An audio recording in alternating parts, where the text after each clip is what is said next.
அனைவருக்குமே வணக்கம். சற்று முன் கிடைத்திருக்கக்கூடிய ஒரு மிக மிக முக்கியமான செய்தி ஒன்று வெளியாகி உள்ளது. சற்று முன் பொன்முடி கதை முடிந்தது, 7 ஆண்டு சிறை தண்டனை, இது மாதிரி செய்திகள் வெளியாகிருக்கு.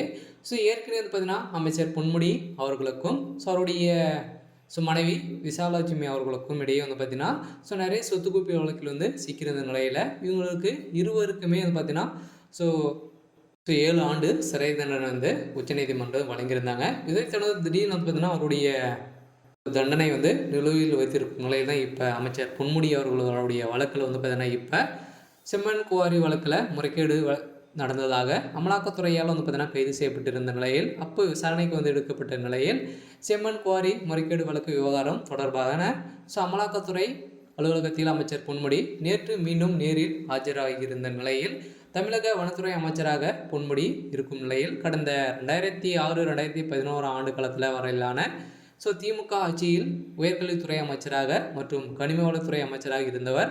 அப்போது விழுப்புரம் மாவட்டம் வானூர் அருகே புத்துறை கிராமத்தில் உள்ள செம்மண் குவாரிகளில் அளவுக்கு அதிகமாக 2,64,644 லோடு லாரிகள் செம்மண் சொல்லியதாகவும் இதனால் அரசுக்கு 28 கோடியே 36,46,000 ரூபாய் பார்த்தீங்கன்னா இழப்பீடு செய்ததாகவும் பொன்முடி பார்த்தீங்கன்னா வழக்கு பதிவு செய்திருந்த நிலையில் இந்த வழக்கை எதிர்த்து பொன்முடி அவர்கள் பார்த்தீங்கன்னா எதிர்த்திருந்த நிலையில் இந்த வழக்குக்கு உச்சநீதிமன்றம் இறுதி தீர்ப்பாக ஏற்கனவே பார்த்தீங்கன்னா அவருடைய வழக்கில் இவர்கள் செய்த ஊழல் அனைத்துமே ஆதாரங்களோடு சிக்கிய சம்பவத்தினால பார்த்தீங்கன்னா அவருடைய சம்மந்தப்பட்ட பல கோடி சொத்துக்கள் முடக்கிய சம்பவத்தினால அவருடைய மனைவியும் மகனும் கௌதம் சிகாமணி அவர்களும் உறவினரும் உள்ளிட்ட பலர் மீது பார்த்தீங்கன்னா விழுப்புரம் மாவட்ட குற்றப்பிரிவு போலீஸார் பார்த்தீங்கன்னா 2012ஆம் ஆண்டு பார்த்தீங்கன்னா அதிமுக ஆட்சியின் போது வழக்கு பதிவு செய்திருந்த நிலையில் இந்த விவகாரத்தில் சிக்கிய பொன்முடியும் அவருடைய குடும்பமே பார்த்தீங்கன்னா ஊழல் பல கோடி ஊழல் செஞ்சுருக்காங்க.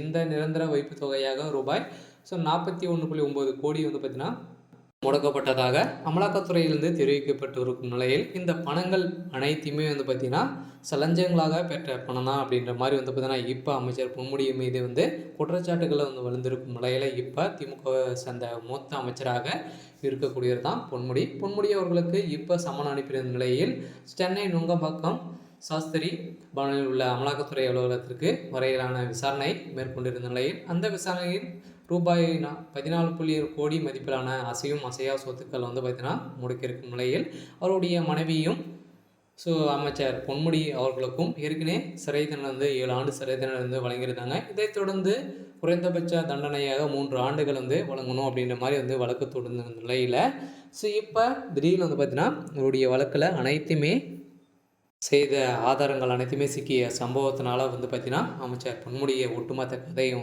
முடிந்திருக்கு.